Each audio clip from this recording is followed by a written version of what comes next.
Hola a todos, un saludo fraterno de parte de todos los que estamos detrás de este proyecto evangelístico vinculado con el texto bíblico de la lección de escuela sabática.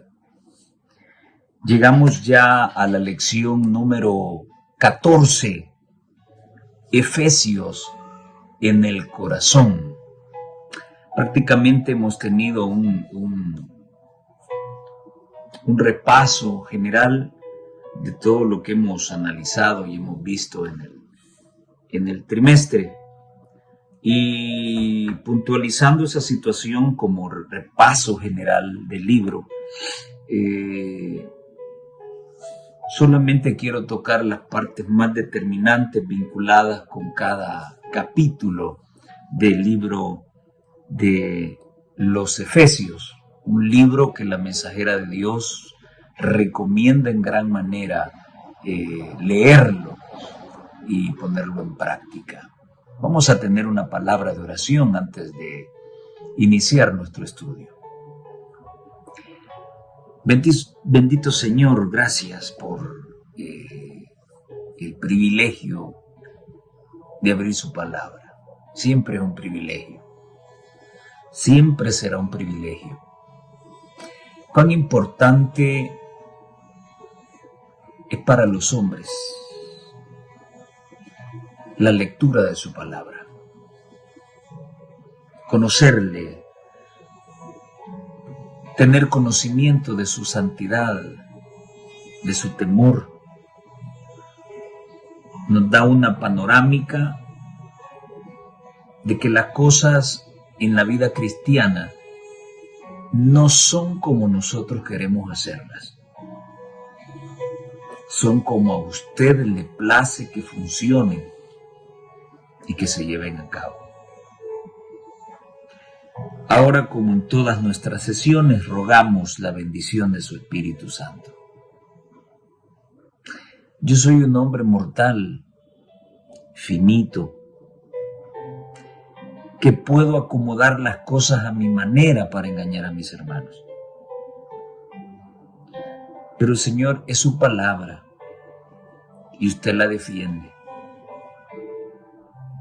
Así que queremos que sea nuestro invitado especial en este estudio. Se lo rogamos en el nombre de Jesús. Amén y amén. Ok, lección número 14, Efesios en el corazón. La lectura bíblica se centra en el capítulo 2 y los versículos del 8 al 10, porque por gracia sois salvos por medio de la fe. Y esto no es de vosotros, pues es don de Dios, no por obras para que nadie se gloríe, porque somos hechura suya, creados en Cristo Jesús para buenas obras, las cuales Dios preparó de antemano para que anduviésemos en ellas. Muy bien, el libro de Efesios nos plantea la realidad de la vida cristiana. ¿Cuál es esa realidad? La participación en el conflicto de los siglos. No hay tregua ni indiferencia. Tienes que estar en uno de los dos bandos en discordia, el bien o el mal. Quiero compartir contigo lo que la mensajera de Dios menciona en Hijos e Hijas de Dios, la página 328. En cada alma, estoy contextualizando la introducción que te compartí con respecto a Efesios. Nos plantea la realidad de la vida cristiana. ¿Cuál es esa realidad? La participación en el conflicto entre el bien y el mal, donde no puedes tomar una actitud neutra, ni mucho menos indiferente. O te metes a esta lucha o no tienes derecho a la vida eterna. La mensajera de Dios ahora dice, en cada alma. luchan activamente dos poderes en procura de la victoria.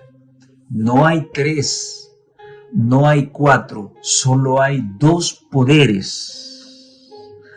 La incredulidad ordena sus fuerzas, guiada por Satanás para separarnos de la fuente de nuestra fortaleza. La fe ordena las suyas, dirigidas por Cristo, el autor y consumador de la fe.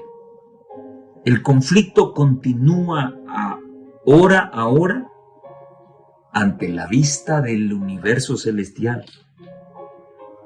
Esta es una batalla cuerpo a cuerpo. Y el gran interrogante es: ¿quién obtendrá el dominio? Interesante. ¿El bien o el mal? Cada uno debe decidir por sí mismo este asunto. Es una batalla, pero tú y yo solamente tenemos la potestad de decidir de parte de qué bando vamos a estar. Interesante. Todos deben tomar parte en esta lucha, peleando a un bando o en el otro. En este conflicto no hay tregua. Se nos urge a prepararnos para esta acción. Confortaos en el Señor y en la potencia de su fortaleza. Vestíos de toda la armadura de Dios para que podáis estar firmes contra las acechanzas del diablo. Aquel a quien se le dio toda potestad en el cielo y en la tierra, vendrá a socorrer a aquellos que confían en él. Qué interesante cita. Esto es una batalla. Es un conflicto del que no podemos escapar. Todo el tiempo estamos generando acciones vinculadas ya sea con el bien o el mal. Al final de esta batalla, ¿quién predominará en tu vida y en la mía? De eso se trata entonces la lección en su totalidad. Una vez que hemos comprendido esa batalla en la que estamos, no debe ser causa de temor, de miedo, de aflicción, porque somos benditos en Cristo y en su sangre hemos recibido la oportunidad de poder vencer al pecado. Interesante eso. Ya en el capítulo número 1 encontramos una serie de situaciones vinculadas con los detalles generales del libro de Efesios. Los versículos 1 y 2, el apóstol da su saludo. En el versículo 3 nos recalca que somos bendecidos por Dios desde los lugares celestiales. En el versículo 4 nos recuerda para qué hemos sido escogidos desde antes de la creación. Y él mismo responde que hemos sido escogidos para ser santos y sin pecado, o sea, sin mancha. El versículo 5 y el 11, Pablo nos presenta el panorama de que hemos sido predestinados por Dios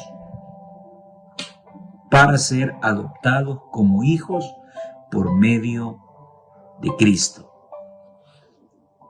El versículo 6 nos habla de que somos aceptados por medio de Cristo, el amado. El versículo 7 nos habla de la gracia, de que por la gracia y la sangre de Cristo todos nosotros tenemos redención.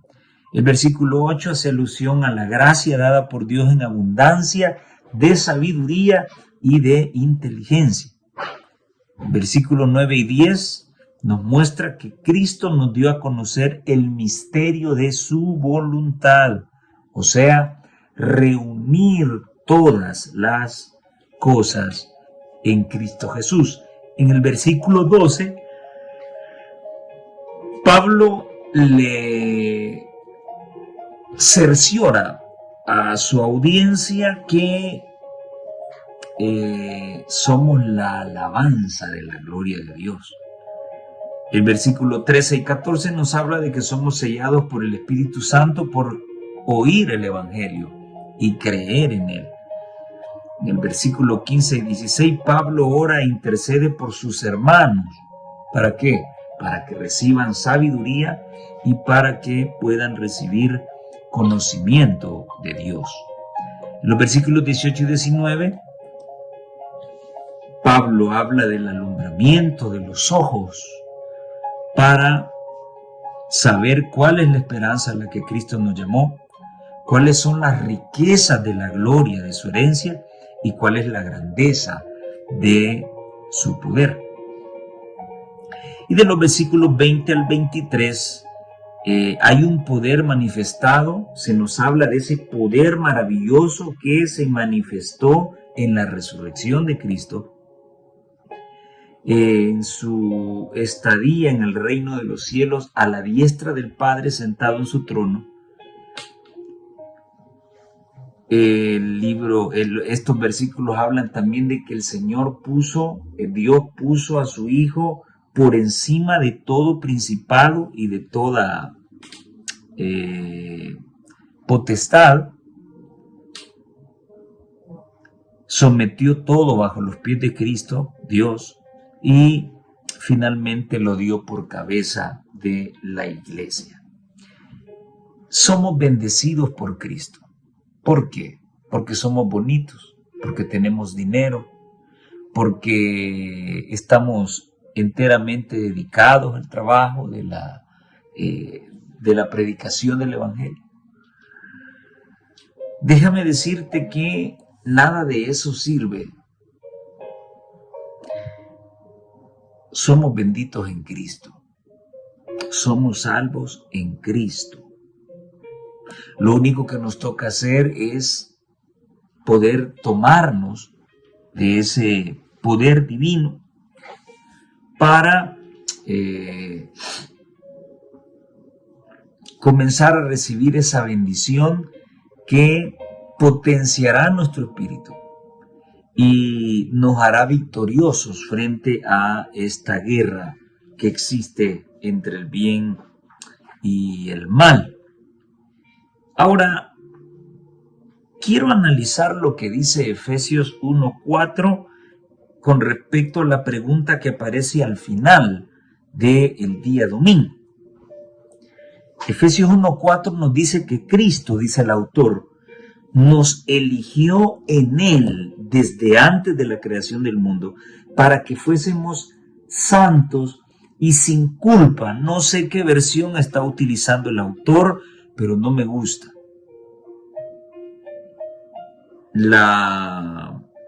Mi Biblia, la Reina Valera 60, lo expresa de la siguiente manera: para que fuésemos santos y sin mancha.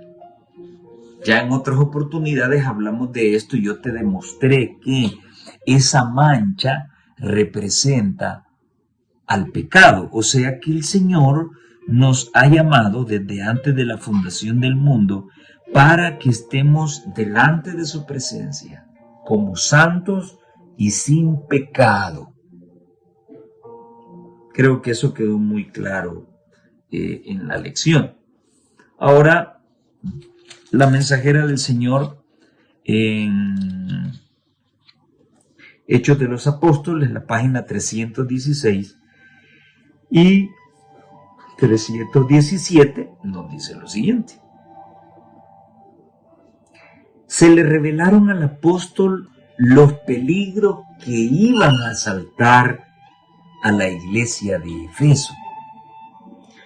Porque yo sé, dijo, que después de mi partida entrarán en medio de vosotros lobos rapaces, que no perdonarán el ganado. Pablo está acuñando el término de infiltración en esta cita.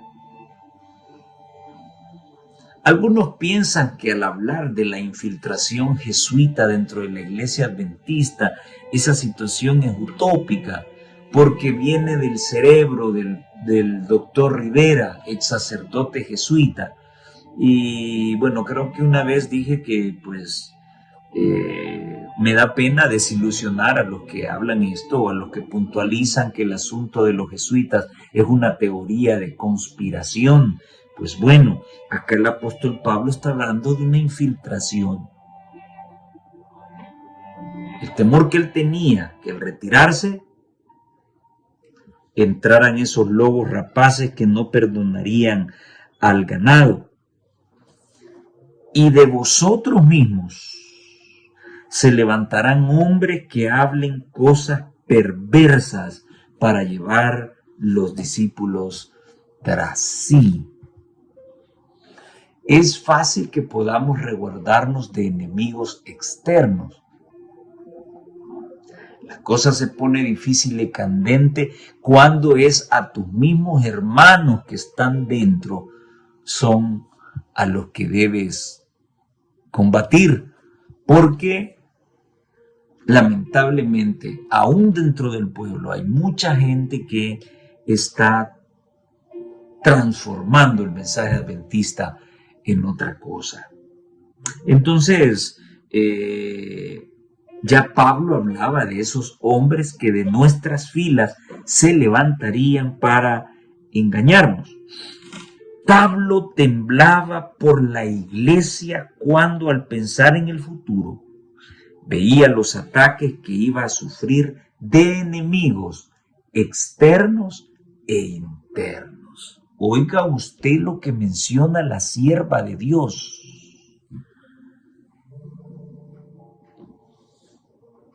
Todos aquellos que se oponen al pueblo del Señor son tomados como enemigos.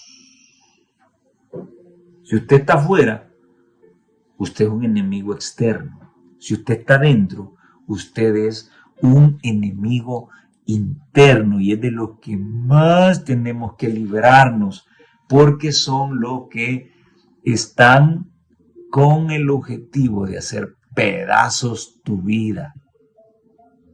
Así que Pablo aconsejó solemnemente a sus hermanos que guardasen vigilantemente su sagrado cometido. Entonces, somos benditos en Cristo. Somos salvos por la gracia de Dios, pero eso no debe permitirnos que nos durmamos en los laureles.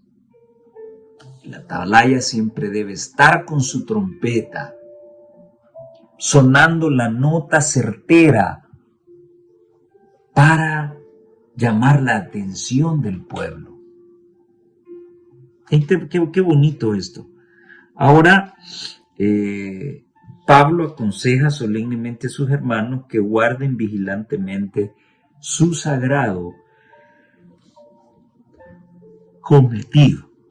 Bueno, así que somos benditos en Cristo, pero ese privilegio, esa bendición de ser parte de este pueblo puede verse corrompida, ya sea por enemigos externos o por enemigos internos, cuya finalidad es hacerle daño a la iglesia.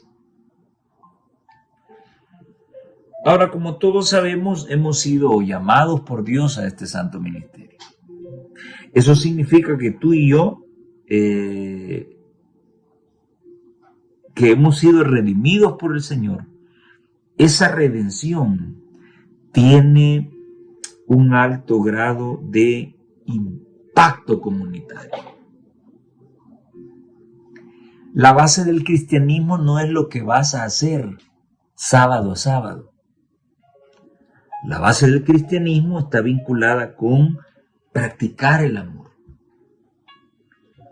La base del cristianismo está en compartir con aquellos, hablar con aquellos sobre los cambios que Dios ha hecho en mi corazón. Ese es el cometido principal y más grande por el cual tú y yo hemos sido llamados a este santo evangelio. Así que quiero leerte lo que dice el deseo a todas las gentes, la página número 614 y 615. Nuestro Señor dice, bajo la convicción del pecado, recordad que yo morí por vosotros. Cuando vuestro corazón se atemoriza ante la penosa prueba, recordad que vuestro Redentor vive para interceder por nosotros, por vosotros. Estas cosas son las que nunca hemos de olvidar, dice ella. El amor de Jesús, con su poder constrictivo, ha de mantenerse fresco en la memoria. No puede haber unión entre nuestras almas y Dios, excepto por Cristo. La unión y el amor entre hermanos deben ser cimentados y hechos eternos por el amor de Jesús. Y nada menos que la muerte de Cristo podía ser eficaz para nosotros este amor. Es únicamente por causa de su muerte por lo que nosotros podemos considerar un gozo su segunda venida. Su sacrificio es el centro de nuestra esperanza. En él debemos fijar nuestra fe. Su sacrificio, la obra redentora que hizo para con la humanidad, una y otra vez resuena en el libro de Efesios. Sí, hermano, pero ¿qué tan importante es esto? ¿Qué tan importante es esto? Bueno, es muy importante porque tengo un video donde salen entrevistando al Papa de Roma y él nos explica por qué razón Dios tuvo que enviar a Jesús a esta tierra. ¿Por qué tuvo que ser Jesús? Qué raro que el representante de Dios en la tierra no sepa por qué razón Jesús fue enviado a este lugar. Sencillo, Jesús es Dios con nosotros. Dios envió a su representante a esta tierra y se llama Jesucristo porque Él vino a revelar el amor del Padre. Y Dios quiere revelar su amor a la humanidad a través de Jesucristo. Qué tremendo mediador con el que podemos contar en todo tiempo. Ok, por otro lado se nos habló del capítulo 2 acerca de nuestra redención y, es lo que acabamos de ver, el impacto que nuestra relación debe tener en nuestra redención debe tener en la comunidad. Muy bien, vamos a la práctica, vamos a lo real, vamos a lo que tengo que ver yo todo el tiempo. Nuestra redención debe tener impacto en la comunidad que te rodea. ¿Quiénes? Tus vecinos, tus compañeros de colegio, tus compañeros de universidad, tus compañeros de trabajo, tus compañeros en ventas. Toda esta gente debe recibir el testimonio de tu redención.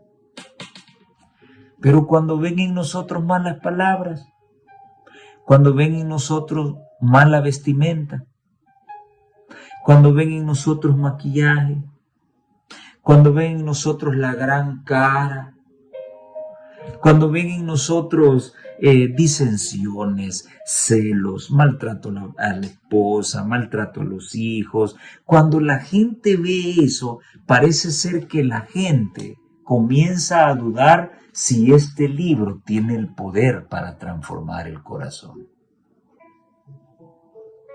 Si yo no fuera cristiano, lo primero que yo le preguntaría a cualquier denominación, incluyendo la nuestra, cuando lleguen a tocar mi puerta es: ¿cómo es posible que usted venga a hablarme, venga a regalarme un evangelio que habla acerca de que esta palabra tiene el poder de cambiarme a mí, cuando esta palabra no lo ha cambiado a usted?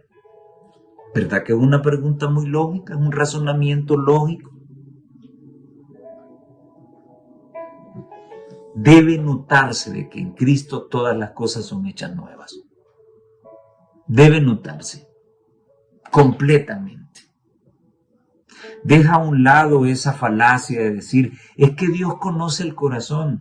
Pues precisamente porque sabes que Dios conoce tu corazón, tú debes prestamente estar atento y decirle al Señor, Señor, ¿qué quieres que yo haga?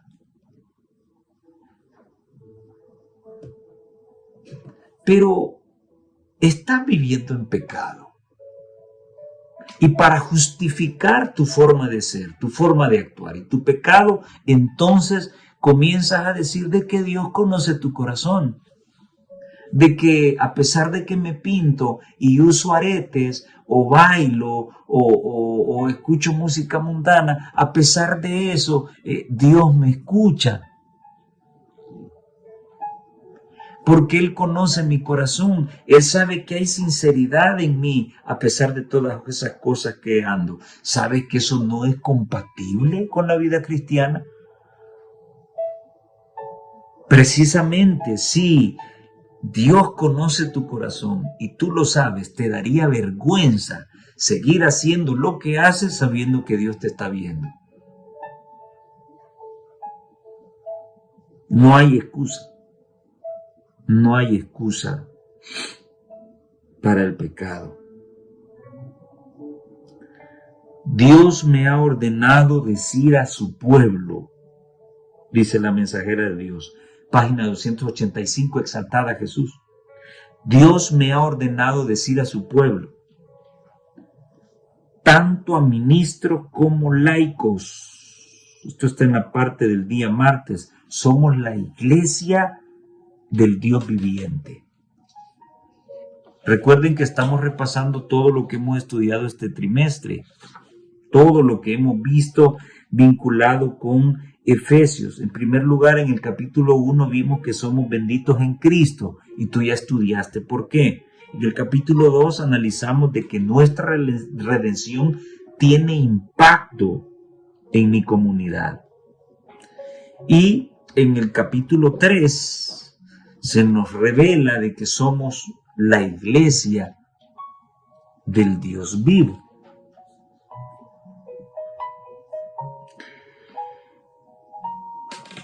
Hay una pregunta que me interesa analizar, porque el no contestarse esta pregunta nos está llevando a abrir más la brecha de desunión dentro de la iglesia. Los liberales dicen de que los que somos conservadores somos la causa del problema. Y los que somos conservadores decimos que los liberales son los que tienen la culpa.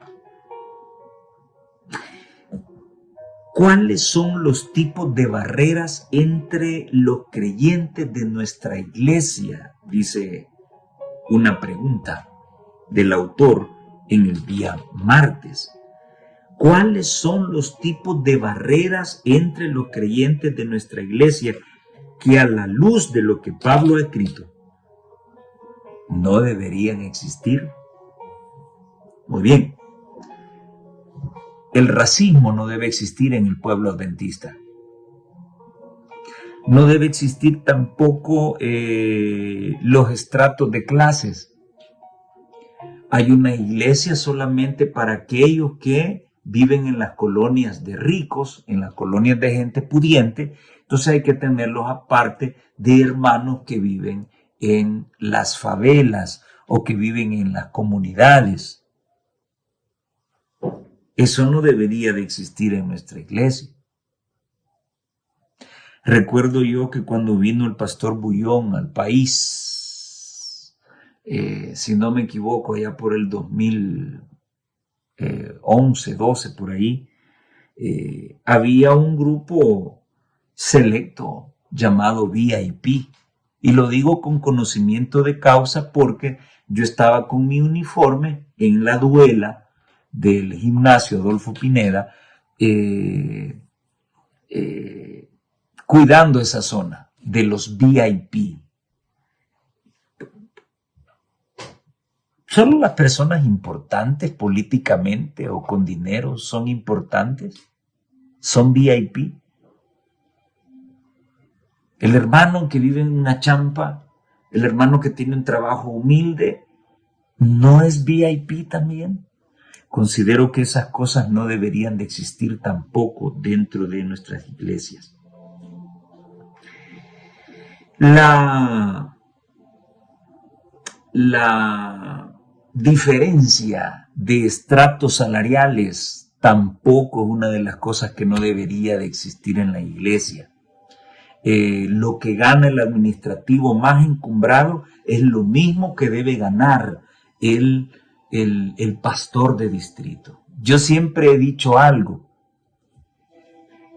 Si ser presidente de una unión o de una conferencia o de una asociación o de una misión, el que está administrando esa área gana $1,000, lo mismo que el pastor del distrito, $1,000. ¿Tú crees que ese administrador estaría reeligiéndose constantemente? No. ¿Y por qué se reelige constantemente? Pues bueno, porque el hueso está muy bueno ahí arriba, muy parecido a lo que ocurre en la política. Yo considero que ese tipo de situaciones no deberían de existir en nuestra iglesia porque se convierten en una barrera. A la larga, muchos ministros del Evangelio, cuando salen de nuestro país y emigran para Estados Unidos, salen hablando cosas en contra de cómo se administraban las cosas en el campo de donde están saliendo. Esas son situaciones que crean barreras. Y mencionarlas no es disidencia. Si queremos que la iglesia se una, vuelvo a repetirlo una vez más, si queremos que la iglesia se una, debemos analizar cuáles son las cosas que nos están dividiendo. Y no sé, creo que más adelante hay otra pregunta muy bonita. Y si no, pues en su momento la voy a responder. Pero por ahora, yo considero que esas barreras no deberían de existir dentro de la iglesia.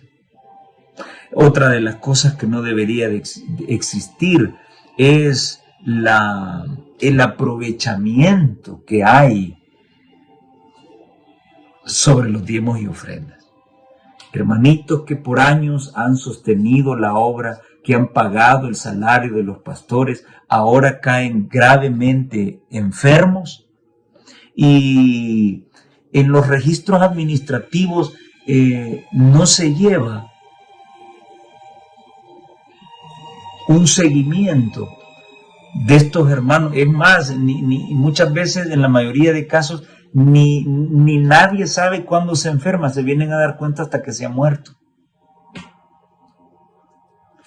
¿Cuáles son los beneficios de ser adventista del séptimo día? Todo pastor sabe cuáles son sus beneficios, pero un hermano de la iglesia, ¿cuáles son sus beneficios por ser un feligrés? Por sostener la obra tanto tiempo y cada hora enfermo gravemente, ¿no creen ustedes que sería un gesto lindo y de agradecimiento de que los señores administradores puedan conseguirle una visa y enviarlo a Estados Unidos para que reciba un tratamiento en uno de nuestros mejores hospitales? ¿No creen ustedes que sería un acto lindo? Sí, pero no se hace. Solo importa cuánto dan en su vida activa, pero cuando estos hermanos están muriendo, a nadie le importa qué fue lo que hicieron por la iglesia algún día. Disculpen que sea directo, ya se dijo, nadie lo ha dicho. Considero de que esa es otra de las barreras que no deberían existir dentro de nuestra iglesia. ¿Sí? Si el ministro del Evangelio tiene algún tipo de garantías o intereses, la feligresía también merece tenerlos. ¿Por qué? Porque son ellos quienes financian todos los proyectos vinculados con la predicación del Evangelio. Y a este asunto se va pareciendo las AFP, ¿no? Entonces es una barrera que no debería existir. Y hay tantas, hay muchas. Aquí he mencionado algunas. Ahora dice acá, ¿qué puedes hacer para ayudar a eliminar esas barreras? Bueno, y hay una barrera que no he mencionado. Y antes de responder esta última pregunta, creo que voy a mencionar esa barrera de la que no he hablado. Pero lo va a decir la mensajera de Dios. ¿Dónde? Exaltada Jesús, página 285. Dios me ha ordenado decir a su pueblo, tanto a ministros como a laicos. Esto es para ustedes, señores administradores, y para los que somos laicos. ¿El qué? Colóquense sobre un terreno más elevado. Avancen y asciendan continuamente por el sendero que Jesús transitó. No confíen en sus propias opiniones. Pues sí, porque no vamos a salir de lo mismo. Yo estoy muy en contra de tantas situaciones liberales que están entrando a la iglesia. Sin embargo, allá están de acuerdo. Sí, pero no debo confiar ni en mis opiniones, ni ellos deben confiar en sus opiniones. ¿En qué debemos confiar? Su única seguridad se encuentra en la santificación mediante la verdad. Siempre vamos a caer a lo mismo, la vida sin pecado. El Señor Dios de Israel espera que su pueblo sea firme en la fuerza del Señor y en su poder, recibiendo para impartir. Dios levanta y sostiene a los que le sirven con toda su mente, con todo su corazón y con todas sus fuerzas. Sencillo. Ahora, ¿qué es lo que puede hacerse para ayudar a eliminar estas situaciones? Y muy bien, yo siempre he dicho algo muy claro, y estoy hablando de las barreras, y estoy hablando de que somos la iglesia del Dios vivo. Pero lamentablemente no estamos unidos en este momento. ¿Y por qué? No estamos unidos porque el problema no es la organización, el problema es la administración. La manera en que se están administrando los fondos, la manera en que se está administrando la palabra de Dios. No son los hombres los que tienen que decirte qué es lo que debes creer, qué es lo que debes hablar y qué es lo que debes oír. No es el hombre el que define eso. Eso lo define a la ley y al testimonio. Entonces, pregunta acá el autor muy estratégicamente, ¿qué puedes hacer para ayudar a eliminar esas barreras que existen en este momento en la iglesia? Bueno, yo sugeriría que todos los que somos ancianos de iglesia pudiésemos elegir una comitiva que pueda reunirse con los administradores de cada campo a nivel mundial, nos sentemos en una mesa y comencemos a hacer preguntas y a dar respuestas. ¿Por qué está entrando tanta mundanalidad a la iglesia cuando la palabra de Dios dice tal cosa y la mensajera del Señor dice tal cosa. ¿Sí? Esa pugna que existe entre el liberalismo y el conservacionismo es lo que está creando barreras y divisiones. ¿Quién tiene la razón? La palabra de Dios. Pues si aquí la Biblia no apoya las pinturas, pues bueno, yo como dirigente, yo como líder, ¿por qué voy a permitir que las pinturas entren a la iglesia?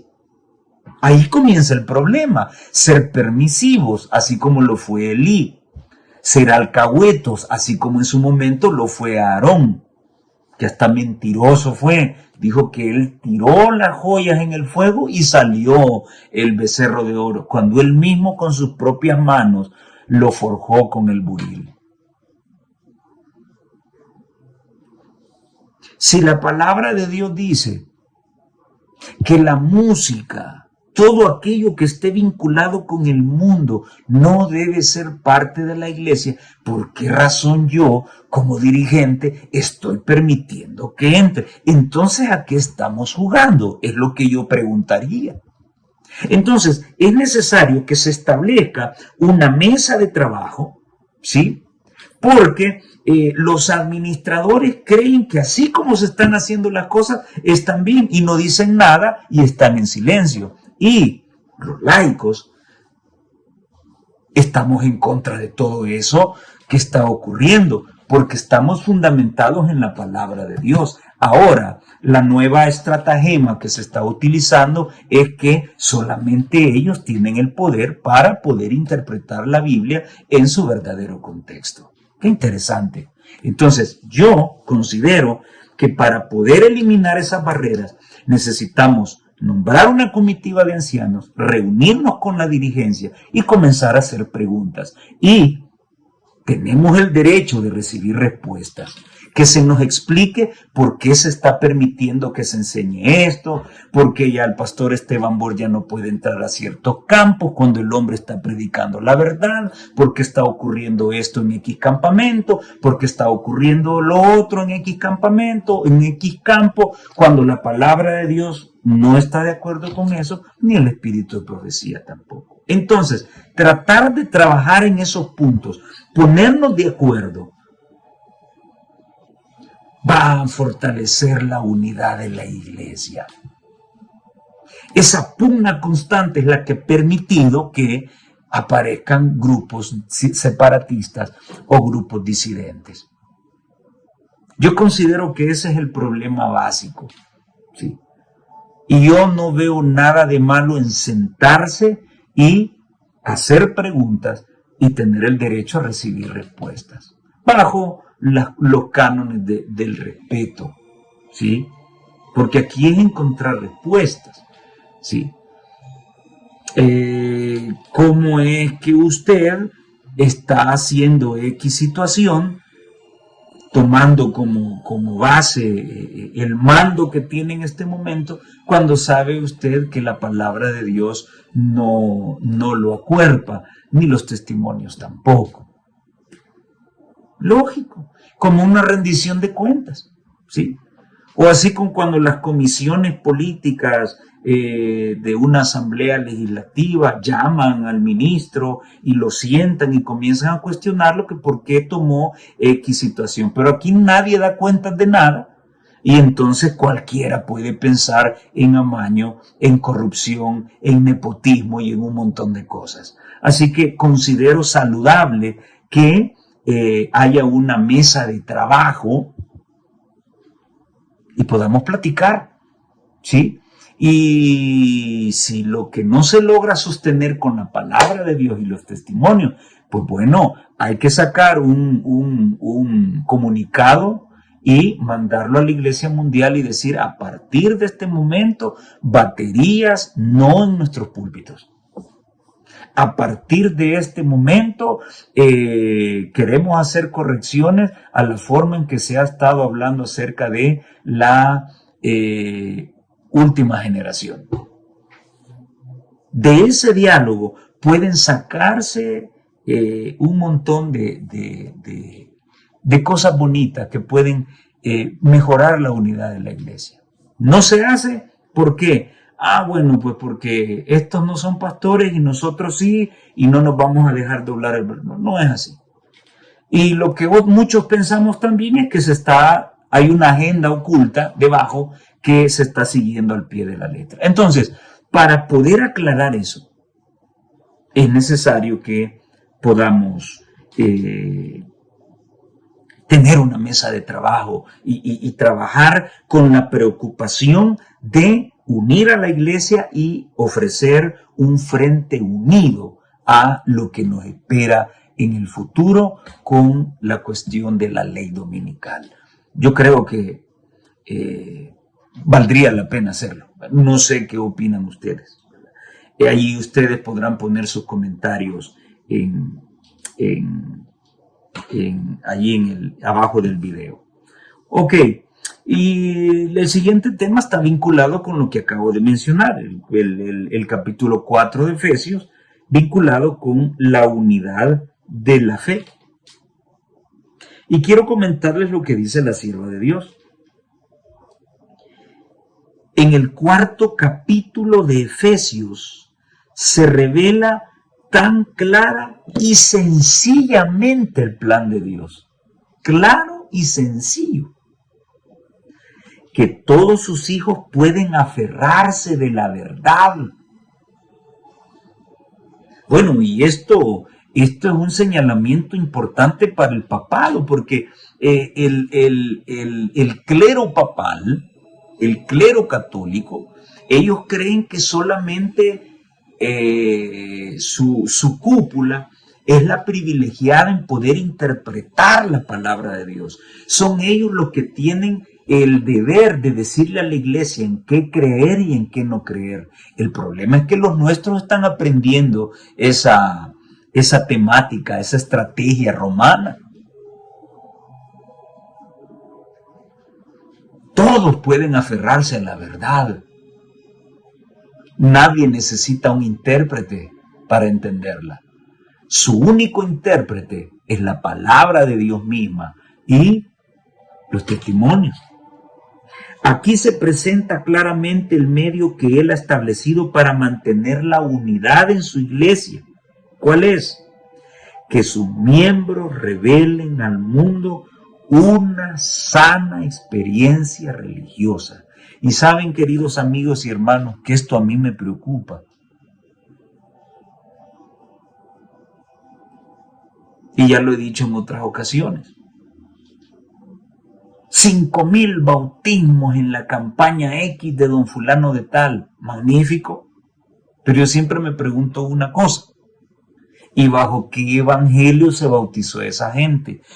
Es que hay dos evangelios. Sí, hay un conservador y hay un liberal. ¿Le habrán dicho los 13 puntos del voto bautismal o solamente los 3 puntitos resumidos que hoy alguien se inventó, ¿verdad? ¿Bajo qué evangelio se bautizó toda esta gente? Todos esos 5,000 que entraron a la iglesia son conscientes de la reforma pro salud, son conscientes que tarde y temprano deben dejar la leche, el queso, la carne, el café. Hoy es tan común ver adventistas del séptimo día bebiendo café. Y hay muchos sinvergüenzas que, sabiendo el daño que produce la Coca-Cola, siguen tomando Coca-Cola en público. Y aún en Congreso se ven Coca-Cola ahí y bebidas gaseosas en la mesa de la misma gente que nos dirige. ¿Cuál es el único método que Dios ha establecido para mantener la unidad? Que sus miembros revelen al mundo una sana experiencia religiosa.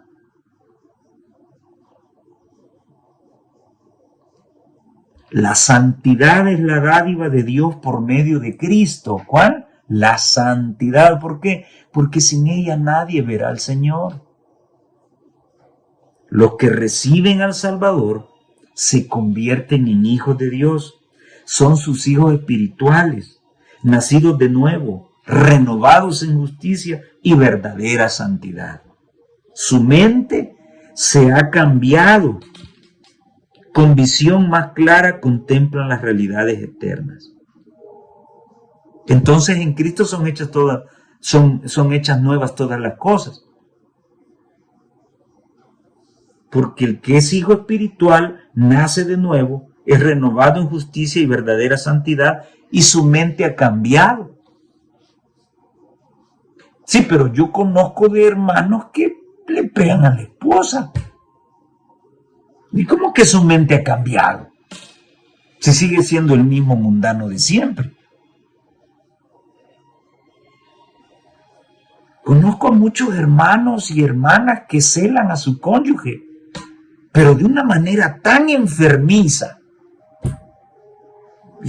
¿Dónde está la renovación de su mente? Su mente ha cambiado. ¿En qué? Y se les presenta la verdad. Y se les habla de ciertas situaciones. Y se les hace entrar en razón. Sí, pero al ratito están en lo mismo otra vez. ¿Realmente somos renovados en Cristo? Nuestro propósito debiera ser infundir toda la amabilidad posible en nuestra vida. Ahí está la esposa y el esposo diciéndose cosas feas cuando pelean. Nuestro propósito debiera ser infundir toda la amabilidad posible en nuestra vida y hacer todos los favores posibles a los que nos rodean. Óigame, la mente es traicionera. Si usted le da rienda suelta a su mente, su mente lo va a matar, ¿sabe? Su mente lo va a hacer pensar e imaginar cosas que no existen. Y entonces el sueño no se va a poder conciliar y entonces se convierte en insomnio. Y entonces aparece el estreñimiento y entonces aparece la hipertensión arterial y luego aparece la diabetes. Todo por estar pensando en supuestos.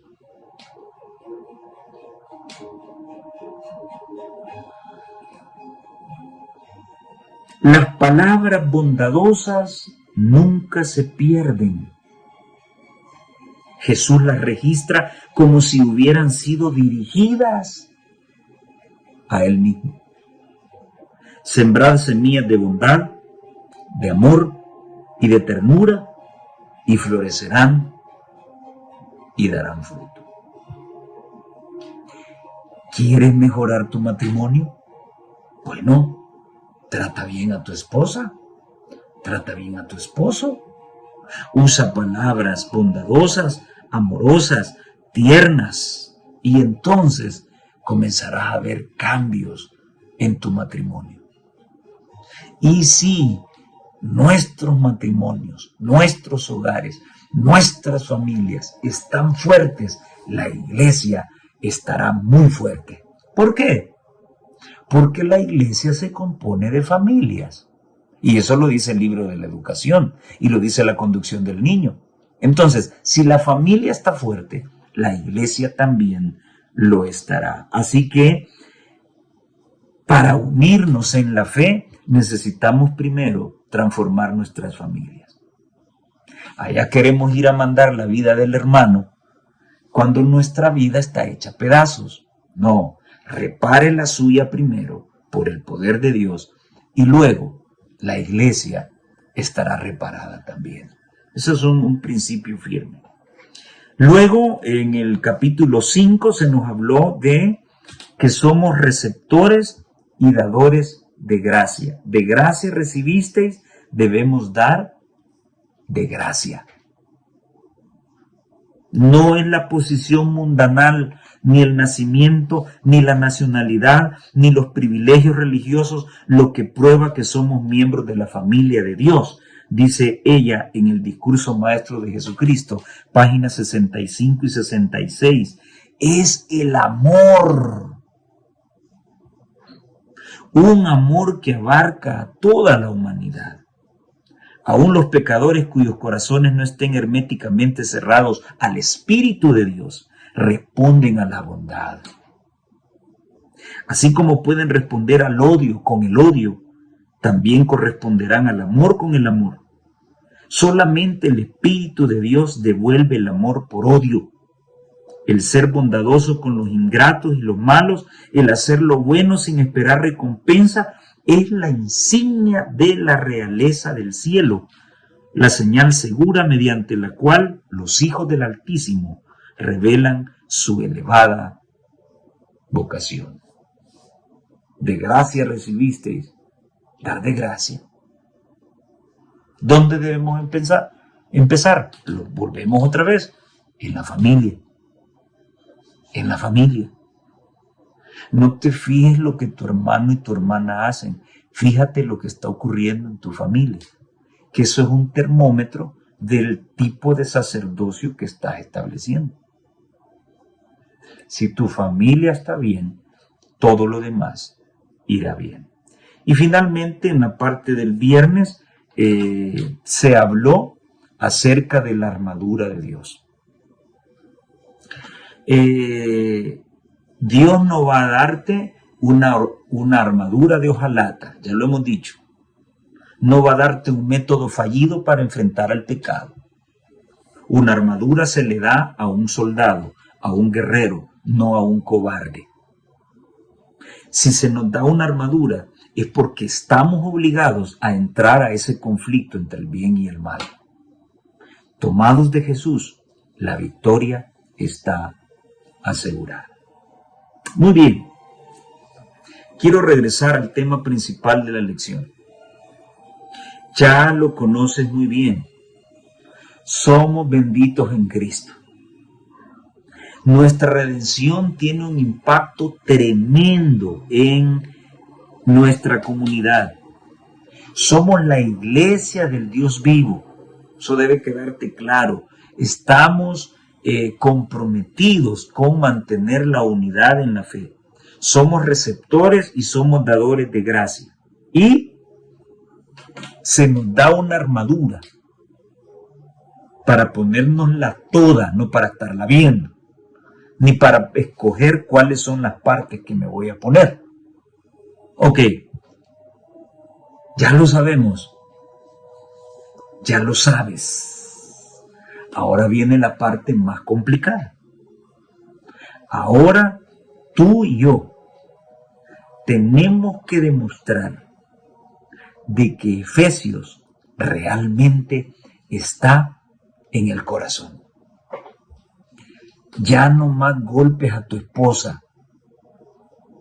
Ya no vas a celar a tu esposo ni a tu esposa. Ya no más malas palabras. No más pornografía. No más actos ilícitos. No más sexo ilícito. No más malos pensamientos. No más malas discordias. Ya lo sabemos. ¿Cuándo vamos a usar la armadura? Cuando todos estos males aparezcan para hacer pedazos tu vida. Entonces, sacarás tu armadura y demostrarás que realmente Efesios está en tu corazón. Pruébalo, inténtalo. La victoria está asegurada. Que el Señor te bendiga. Nos vemos en la próxima, en un nuevo trimestre, si Dios lo permite.